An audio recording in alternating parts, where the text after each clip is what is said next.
ನಮಸ್ಕಾರ ವೀಕ್ಷಕರೇ. ನಿಮ್ಮ ಮನೆಯಲ್ಲಿ ಒಂದ್ ಸಣ್ಣ ಗಿಡ ಇರುತ್ತೆ. ಆದ್ರೆ ಆ ಗಿಡ ನಿಮ್ಮ ಮನೆಯ ವಾತಾವರಣವನ್ನೇ ಬದಲಾಯಿಸ್ತದೆ ಅಂದ್ರೆ ನೀವು ನಂಬ್ತೀರಾ? ಮನೆಯಲ್ಲಿರುವ ನಕಾರಾತ್ಮಕ ಶಕ್ತಿಯನ್ನ ಹೀರಿಕೊಂಡು ಹಣದ ಹರಿವು ಹೆಚ್ಚಿಸಿ ಕುಟುಂಬದಲ್ಲಿ ಶಾಂತಿ ತಂದು ಆರೋಗ್ಯಕ್ಕೂ ಸಹಾಯ ಮಾಡುವ ಒಂದು ಅದ್ಭುತ ಗಿಡ ಇದೆ. ಅದೇ ಅಲೋವೆರಾ ಗಿಡ. ಆದ್ರೆ ವೀಕ್ಷಕರೇ, ಇದೇ ಸಮಯದಲ್ಲಿ ಕೆಲವು ಗಿಡಗಳು ಮನೆಯಲ್ಲಿದ್ರೆ ದಾರಿದ್ರ್ಯ, ಜಗಳ, ಮಾನಸಿಕ ಒತ್ತಡ, ಆರ್ಥಿಕ ಸಮಸ್ಯೆಗಳನ್ನು ತರ್ತವೆ ಎಂದು ವಾಸ್ತುಶಾಸ್ತ್ರ ಕೂಡ ಹೇಳ್ತಿದೆ. ಹಲವಾರು ಗೊತ್ತಿಲ್ಲದಂತಹ ಗಿಡಗಳನ್ನ ಮನೆಯ ಆವರಣಕ್ಕೆ ಬೆಳೆಸ್ತಾರೆ. ಆ ನಂತರ ಯಾಕೆ ಮನೆಯಲ್ಲಿ ಸಮಸ್ಯೆಗಳು ಹೆಚ್ಚಾಗ್ತಿವೆ ಎಂದು ಅರ್ಥ ಆಗೋದೇ ಇಲ್ಲ. ಹಾಗಾದ್ರೆ ಇವತ್ತು ಈ ವಿಡಿಯೋದಲ್ಲಿ ಅಲೋವೆರಾ ಗಿಡದ ಆಧ್ಯಾತ್ಮಿಕ ಶಕ್ತಿ ಏನು, ವಾಸ್ತು ಪ್ರಕಾರ ಇದು ಯಾಕೆ ಇಷ್ಟು ವಿಶೇಷ, ಆರೋಗ್ಯಕ್ಕೆ ಇದರ ಲಾಭ ಏನು, ಮನೆಯ ಯಾವ ಜಾಗದಲ್ಲಿ ಇಡಬೇಕು ಮತ್ತು ಯಾವ ಗಿಡಗಳನ್ನ ಮನೆಯಲ್ಲಿ ಬೆಳೆಸಬಾರದು ಎಂಬುದನ್ನ ಸಂಪೂರ್ಣವಾಗಿ ತಿಳ್ಕೊಳ್ಳೋಣ. ಓಕೆನಾ? ಈ ವಿಡಿಯೋವನ್ನ ಕೊನೆಯವರೆಗೂ ನೋಡಿ, ಯಾಕಂದ್ರೆ ಕೊನೆಯಲ್ಲಿ ಹಲವರಿಗೆ ಗೊತ್ತಿರದ ಒಂದು ಮುಖ್ಯ ವಾಸ್ತು ರಹಸ್ಯವನ್ನು ಹೇಳ್ತೇನೆ. ವೀಕ್ಷಕರೇ, ವಾಸ್ತುಶಾಸ್ತ್ರದಲ್ಲಿ ಅಲೋವೆರಾ ಗಿಡವನ್ನ ಒಂದು ರಕ್ಷಣಾ ಕವಚ ಅಂತ ಕರೀತಾರೆ. ಈ ಗಿಡ ಮನೆಯಲ್ಲಿರುವ ಕೆಟ್ಟ ದೃಷ್ಟಿ, ನಕಾರಾತ್ಮಕ ಶಕ್ತಿ ಮತ್ತು ಅಶಾಂತಿಯನ್ನ ತನ್ನೊಳಗೆ ಹೀರಿಕೊಳ್ಳುತ್ತದೆ ಎಂದು ನಂಬಲಾಗತ್ತೆ. ನೀವು ಗಮನಿಸಿದ್ದೀರಾ? ಕೆಲವು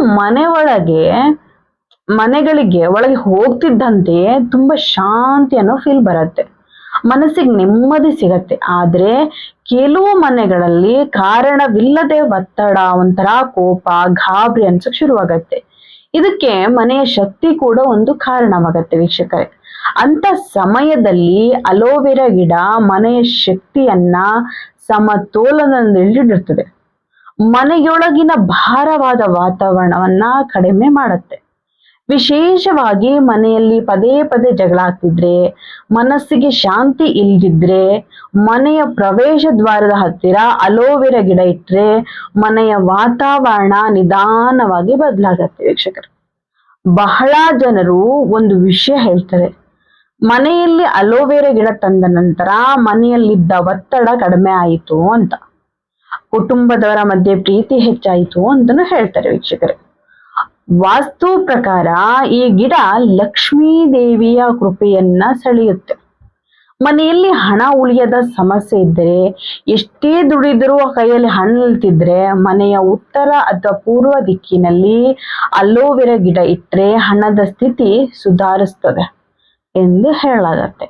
ಇದು ಕೇವಲ ಗಿಡ ಅಲ್ಲ, ಇದು ಮನೆಯ ನಕಾರಾತ್ಮಕ ಶಕ್ತಿಯನ್ನ ಜೀವಂತವಾಗಿಡುವ ಪ್ರಕೃತಿಯ ವರದಾನ ಅಂತ ಹೇಳ್ಬೋದು ವೀಕ್ಷಕರೇ. ಇನ್ನು ಅಲೋವೆರಾ ಗಿಡವನ್ನು ಮನೆಯ ಯಾವ ಜಾಗದಲ್ಲಿ ಇಡಬೇಕು ಎಂಬುದನ್ನ ತಿಳ್ಕೊಳ್ಳೋಣ. ಹಲವಾರು ಗಿಡವನ್ನ ಎಲ್ಲ ಸಿಕ್ಕದ ಜಾಗದಲ್ಲಾದ್ರೂ ಇಡ್ತಾರೆ, ಆದ್ರೆ ವಾಸ್ತು ಪ್ರಕಾರ ಸರಿಯಾದ ದಿಕ್ಕಿನಲ್ಲಿ ಇಟ್ಟರೆ ಮಾತ್ರ ಒಳ್ಳೆಯ ಫಲ ಸಿಗತ್ತೆ ವೀಕ್ಷಕರೇ. ಅಲೋವೆರಾ ಗಿಡವನ್ನ ಮನೆಯ ಪೂರ್ವ ದಿಕ್ಕಿನಲ್ಲಿ ಇಟ್ಟರೆ ಆರೋಗ್ಯ ಮತ್ತು ಮಾನಸಿಕ ಶಾಂತಿ ಹೆಚ್ಚಾಗ್ತಾ ಹೋಗುತ್ತೆ. ಬೆಳಗಿನ ಸೂರ್ಯ ಕಿರಣ ಈ ಗಿಡದ ಮೇಲೆ ಬೀಳೋದ್ರಿಂದ ಮನೆಯ ಶಕ್ತಿ ಶುದ್ಧವಾಗಿರುತ್ತೆ. ಉತ್ತರ ದಿಕ್ಕಿನಲ್ಲಿಟ್ಟರೆ ಹಣಕಾಸಿನ ಲಾಭ ಹೆಚ್ಚಾಗ್ತಾ ಹೋಗುತ್ತೆ, ವ್ಯಾಪಾರದಲ್ಲಿ ಬೆಳವಣಿಗೆ ಆಗ್ತಾ ಹೋಗುತ್ತೆ, ಕೆಲಸದಲ್ಲಿ ಹೊಸ ಅವಕಾಶಗಳು ಹುಡುಕಿಕೊಂಡು ಬರುತ್ತೆ ವೀಕ್ಷಕರೇ. ಮನೆಯ ಪ್ರವೇಶ ದ್ವಾರದ ಹತ್ರ ಇಟ್ಟರೆ ಕೆಟ್ಟ ದೃಷ್ಟಿ ಮನೆ ಒಳಗೆ ಪ್ರವೇಶಿಸೋದಿಲ್ಲ, ಒಳಗಿನಿಂದ ಬರುವ ನಕಾರಾತ್ಮಕ ಶಕ್ತಿ ಅಲ್ಲಿ ನಿಲ್ಲುತ್ತೆ. ಆದ್ರೆ ಒಂದು ತಪ್ಪನ್ನ ಮಾಡಕ್ ಹೋಗ್ಬೇಡಿ, ಒಣಗಿದ ಅಲೋವೆರಾ ಗಿಡವನ್ನು ಮನೆಯಲ್ಲಿ ಇಡಬೇಡಿ. ಗಿಡ ಸಂಪೂರ್ಣ ಒಣಗಿದ್ರೆ ತಕ್ಷಣ ತೆಗೆದು ಹಾಕ್ಬಿಡಿ, ಯಾಕಂದ್ರೆ ಒಣಗಿದ ಗಿಡ ನಂತರ ನಿಂತ ಶಕ್ತಿಯನ್ನ ತರುತ್ತದೆ, ಮನೆಯಲ್ಲಿ ಮಂದಗತಿ ಹೆಚ್ಚಾಗ್ತಾ ಹೋಗುತ್ತೆ. ಮತ್ತೊಂದು ಮುಖ್ಯ ವಿಷಯ ಏನಪ್ಪಾ ಅಂತ ಅಂದ್ರೆ, ಅಲೋವೆರಾ ಗಿಡವನ್ನ ಬಾತ್ರೂಮ್ ಒಳಗೆ ಇಡಕ್ ಹೋಗ್ಬೇಡಿ, ಅಡಿಗೆ ಮನೆಯ ಬಿಸಿ ಜಾಗದಲ್ಲೂ ಇಡಬೇಡಿ, ಇದರಿಂದ ಗಿಡದ ಶಕ್ತಿ ಕಡಿಮೆ ಆಗ್ತಾ ಹೋಗತ್ತೆ. ವೀಕ್ಷಕರೇ, ಅಲೋವೆರಾವನ್ನ ಜೀವಂತ ಔಷಧಾಲಯ ಎಂದೇ ಕರೀತಾರೆ, ಗೊತ್ತಾ? ಈ ಗಿಡದ ಪ್ರತಿಯೊಂದು ಭಾಗದಲ್ಲೂ ಆರೋಗ್ಯದ ಶಕ್ತಿ ಇದೆ. ಬಹಳ ಜನರಿಗೆ ಹೊಟ್ಟೆ ಉರಿ, ಗ್ಯಾಸ್ಟ್ರಿಕ್, ಮಲಬದ್ಧತೆ ಸಮಸ್ಯೆ ಇರ್ತದೆ. ಅಲೋವೆರಾ ರಸವನ್ನ ಸರಿಯಾದ ಪ್ರಮಾಣದಲ್ಲಿ ಬಳಸಿದ್ರೆ ಜೀರ್ಣಕ್ರಿಯೆ ಚೆನ್ನಾಗಾಗುತ್ತದೆ, ಹೊಟ್ಟೆಯ ಉರಿ ಕಡಿಮೆ ಆಗುತ್ತೆ, ದೇಹದ ಒಳಗಿನ ವಿಷ ಪದಾರ್ಥ ಕೂಡ ಹೊರ ಹೋಗುತ್ತೆ. ಚರ್ಮದ ಆರೈಕೆಯಲ್ಲಿ ಅಲೋವೆರಾ ಅದ್ಭುತ ಕೆಲಸ ಮಾಡುತ್ತೆ. ಮುಖದಲ್ಲಿ ಮೊಡವೆ, ಕಪ್ಪು ಕಲೆ, ಒಣ ಚರ್ಮ ಇದ್ರೆ ಅಲೋವೆರಾ ಜೆಲ್ ಹಚ್ಚಿದ್ರೆ ಚರ್ಮ ಸಕ್ಕತ್ ಗ್ಲೋ ಕಾಣಿಸುತ್ತೆ. ಮುಖಕ್ಕೆ ನೈಸರ್ಗಿಕ ಕಾಂತಿ ಬರುತ್ತೆ ಅಂತ ಹೇಳ್ಬೋದು. ಅದಕ್ಕಾಗಿ ಅನೇಕ ಬ್ಯೂಟಿ ಉತ್ಪನ್ನಗಳಲ್ಲೂ ಕೂಡ ಅಲೋವೆರಾವನ್ನ ಬಳಸಲಾಗತ್ತೆ. ತಲೆ ಹೊಟ್ಟು, ಕೂದಲು ಉದುರುವುದು, ಕೂದಲು ಒಣಗುವುದು ಇಂತಹ ಸಮಸ್ಯೆಗಳಿಗೆ ಅಲೋವೆರಾ ಸಹಾಯ ಮಾಡುತ್ತೆ. ಕೂದಲಿನ ಬೇರುಗಳು ಬಲಪಡಿಸೋದಕ್ಕೂ ಕೂಡ ಮತ್ತೆ ಕೂದಲು ಮೃದುವಾಗಿಸ್ಲಿಕ್ಕೂ ಕೂಡ ಅಲೋವೆರಾ ತುಂಬಾನೇ ಹೆಲ್ಪ್ಫುಲ್ ಆಗಿರುತ್ತೆ. ಇದರ ಜೊತೆಗೆ ಚಿಕ್ಕ ಸುಟ್ಟ ಗಾಯಗಳು, ಚರ್ಮದ ಉರಿ, ಸಣ್ಣ ಕತ್ತರಿಕೆ ಇದ್ದಾಗ, ಅಂದ್ರೆ ಸಣ್ಣದಾಗಿ ಗೊಬ್ಬೆ ಬರೋದು, ತುರ್ಕೆ ಆಗೋದು ಇದ್ದಾಗ ಅಲೋವೆರಾ ಜೆಲ್ ಬಳಸಿದ್ರೆ ತಂಪು ಅನುಭವ ಸಿಗತ್ತೆ ವೀಕ್ಷಕರೇ. ಪ್ರಕೃತಿ ನಮಗೆ ಕೊಟ್ಟಿರುವ ಅತ್ಯುತ್ತಮ ಉಡುಗೊರೆಯಲ್ಲಿ ಅಲೋವೆರಾ ಕೂಡ ಒಂದು. ಇನ್ನು ತುಂಬಾ ಮುಖ್ಯವಾದ ವಿಷಯ ಏನಪ್ಪಾ ಅಂತಂದ್ರೆ ಮನೆಯಲ್ಲಿ ಬೆಳೆಸಬಾರದ ಗಿಡಗಳು. ವೀಕ್ಷಕರೇ, ವಾಸ್ತುಶಾಸ್ತ್ರದ ಪ್ರಕಾರ ಕೆಲವು ಗಿಡಗಳು ಮನೆಯ ಶಾಂತಿಯನ್ನೇ ಹಾಳು ಮಾಡ್ತವೆ ಎಂದು ಹೇಳಲಾಗತ್ತೆ. ಇಂತಹ ಗಿಡಗಳು ಮನೆ ಆವರಣದಲ್ಲಿ ಇದ್ರೆ ನಿಧಾನವಾಗಿ ನಕಾರಾತ್ಮಕ ಶಕ್ತಿ ಕೂಡ ಹೆಚ್ಚಾಗ್ತಾ ಹೋಗುತ್ತೆ. ಮೊದಲನೇದಾಗಿ ಬೋರೆ ಮರ. ಈ ಮರ ಮನೆಯೊಳಗೆ ಭಾರವಾದ ಶಕ್ತಿಯನ್ನ ತರುತ್ತೆ ಅಂತ ಹೇಳಲಾಗತ್ತೆ. ಮನೆಯವರ ನಡುವೆ ಭಿನ್ನಾಭಿಪ್ರಾಯ ಹೆಚ್ಚು ಮಾಡುತ್ತೆ, ಹಣಕಾಸಿನ ಒತ್ತಡ ಹೆಚ್ಚಾಗಬಹುದು. ಇನ್ನು ಎರಡನೆಯದು ಬಂದ್ಬಿಟ್ಟು ಹುಣಸೆ ಮರ. ಹುಣಸೆ ಮರದ ಶಕ್ತಿ ತುಂಬಾ ಗಾಢವಾಗಿರುತ್ತೆ ಅಂತ ವಾಸ್ತು ಹೇಳತ್ತೆ. ಮನೆಯ ಹತ್ರ ಇದ್ದರೆ ಮನಸ್ಸಿನಲ್ಲಿ ಭಯ, ಆತಂಕ, ಅಶಾಂತಿ ಹೆಚ್ಚು ಕೂಡ ಮಾಡತ್ತೆ. ಮತ್ತೆ ಎಕ್ಕದ ಗಿಡ. ಇದು ಕೆಲವು ಪೂಜಾ ಕಾರ್ಯಗಳಲ್ಲಿ ಬಳಸಿದ್ರು ಮನೆಯೊಳಗೆ ಬೆಳೆಸುವುದು ಒಳ್ಳೆಯದಲ್ಲ. ಮನೆಯಲ್ಲಿನ ಸಂತೋಷ ಕಡಿಮೆ ಮಾಡುತ್ತೆ ವೀಕ್ಷಕರೇ. ಇನ್ನು ಪಪ್ಪಾಯಿ ಗಿಡ.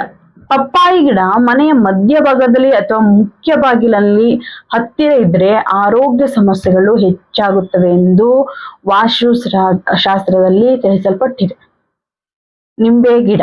ಹಲವಾರು ಆಶ್ಚರ್ಯ ಪಡ್ತಾರೆ, ಆದ್ರೆ ಕೆಲವು ವಾಸ್ತು ನಂಬಿಕೆಗಳ ಪ್ರಕಾರ ಮನೆಯ ಮುಖ್ಯ ಆವರಣದಲ್ಲಿ ನಿಂಬೆ ಗಿಡ ಇದ್ದರೆ ನಕಾರಾತ್ಮಕ ಶಕ್ತಿ ಸೆಳೆಯುತ್ತದೆ ಎಂದು ಹೇಳ್ತಾರೆ. ವಿಶೇಷವಾಗಿ ಬಾಗಿಲಿನ ಎದುರು ನಿಂಬೆ ಗಿಡ ಇರಬಾರದು ವೀಕ್ಷಕರೇ. ಅರಳಿ ಮರ. ಅರಳಿ ಮರವನ್ನ ಪವಿತ್ರ ಮರ ಎಂದು ನೋಡ್ತೀವಿ, ಆದ್ರೆ ಅದನ್ನು ಮನೆಯೊಳಗೆ ಬೆಳೆಸುವುದು ಒಳ್ಳೆಯದಲ್ಲ. ದೇವಸ್ಥಾನ ಅಥವಾ ದೊಡ್ಡ ಜಾಗಕ್ಕೆ ಇದು ಸೂಕ್ತ. ಮನೆಯ ಆವರಣದಲ್ಲಿದ್ದರೆ ಮಾನಸಿಕ ಒತ್ತಡ ಹೆಚ್ಚಾಗುತ್ತದೆ ಅಂತ ಹೇಳಲಾಗುತ್ತೆ. ಕಣಗಲೆ ಅಥವಾ ಕಣಿಗಿಲೆ ಮರ. ಈ ಮರ ಮನೆಯ ಸುತ್ತಮುತ್ತ ಇದ್ದರೆ ಕುಟುಂಬದಲ್ಲಿ ಜಗಳ, ಆರ್ಥಿಕ ಸಮಸ್ಯೆಗಳು ಹೆಚ್ಚಾಗ್ತವೆ ಅಂತ ಹಿರಿಯರು ಹೇಳ್ತಾರೆ. ಸ್ನೇಹಿತರೆ, ಇಲ್ಲಿ ಒಂದು ವಿಷಯ ಸ್ಪಷ್ಟವಾಗಿ ತಿಳ್ಕೊಳ್ಳಿ. ವಾಸ್ತು ನಂಬಿಕೆ ಎನ್ನುವುದು ಮನೆಯ ಶಕ್ತಿಯ ಸಮತೋಲನದ ಬಗ್ಗೆ ಮಾತನಾಡುತ್ತದೆ. ಆದ್ರಿಂದ ಮನೆಯಲ್ಲಿರುವ ಗಿಡಗಳನ್ನ ಆಯ್ಕೆ ಮಾಡುವಾಗ ಎಚ್ಚರಿಕೆ ಅಗತ್ಯ. ಇನ್ನು ಒಂದು ವಿಶೇಷ ವಿಷಯ ಏನಪ್ಪಾ ಅಂತಂದ್ರೆ ಅಲೋವೆರಾ ಗಿಡವನ್ನ ಶುಕ್ರವಾರದ ದಿನ ಮನೆಗೆ ತಂದ್ರೆ ತುಂಬಾ ಶುಭ. ವಿಶೇಷವಾಗಿ ಬೆಳಗ್ಗೆ ಸಮಯದಲ್ಲಿ ಹೊಸ ಗಿಡವನ್ನ ಮನೆಗೆ ತಂದರೆ ಲಕ್ಷ್ಮೀ ಕೃಪೆ ಹೆಚ್ಚಾಗುತ್ತದೆ. ಗಿಡವನ್ನ ತರುವಾಗ ಮನಸ್ಸಿನಲ್ಲಿ ಒಳ್ಳೆಯ ಸಂಕಲ್ಪ ಇಟ್ಟುಕೊಳ್ಳಿ. ಮನೆಯ ಶಾಂತಿ, ಆರೋಗ್ಯ ಮತ್ತು ಸಮೃದ್ಧಿಗಾಗಿ ಪ್ರಾರ್ಥನೆ ಮಾಡಿ. ಇದರಿಂದ ಮನೆಯ ವಾತಾವರಣ ಇನ್ನಷ್ಟು ಪಾಸಿಟಿವ್ ಆಗುತ್ತೆ ವೀಕ್ಷಕರೇ. ಅಲೋವೆರಾ ಗಿಡವನ್ನ ಪ್ರೀತಿಯಿಂದ ನೋಡ್ಕೊಳ್ಬೇಕಾಗತ್ತೆ. ಗಿಡ ಜೊತೆ ಮಾತಾಡಿ, ನೀರ್ ಹಾಕುವಾಗ ಕೋಪದಲ್ಲಿ ಇರಬೇಡಿ. ಏಕೆಂದ್ರೆ ಪ್ರಕೃತಿಯ ಶಕ್ತಿ ನಮ್ಮ ಭಾವನೆಗಳಿಗೆ ಪ್ರಕ್ರಿಯೆ ನೀಡುತ್ತೆ. ಮನೆಯಲ್ಲಿ ಜೀವಂತ ಗಿಡಗಳು ಇದ್ರೆ ಮನೆಯ ಶಕ್ತಿಯು ಜೀವಂತವಾಗಿರುತ್ತದೆ. ವೀಕ್ಷಕರೇ, ಇವತ್ತು ನಾವು ಅಲೋವೆರಾ ಗಿಡದ ಆಧ್ಯಾತ್ಮಿಕ ಶಕ್ತಿ, ವಾಸ್ತು ಮಹತ್ವ, ಆರೋಗ್ಯ ಲಾಭ ಮತ್ತು ಮನೆಯಲ್ಲಿ ಇರಬಾರದ ಕೆಲವು ಗಿಡಗಳ ಬಗ್ಗೆ ತಿಳ್ಕೊಂಡಿದೀವಿ ಅಲ್ವಾ? ಈ ವಿಡಿಯೋ ನಿಮಗೆ ಇಷ್ಟವಾದ್ರೆ ಲೈಕ್ ಮಾಡಿ. ನಿಮ್ಮ ಮನೆಯಲ್ಲಿ ಅಲೋವೆರಾ ಗಿಡ ಇದೆಯಾ ಇಲ್ವಾ ಅಂತ ಕಮೆಂಟ್ ಮಾಡಿ ತಿಳಿಸಿ. ಚಾನಲ್ ಸಬ್ಸ್ಕ್ರೈಬ್ ಮಾಡ್ಕೊಳ್ಳಿ. ಧನ್ಯವಾದಗಳು ವೀಕ್ಷಕರೇ.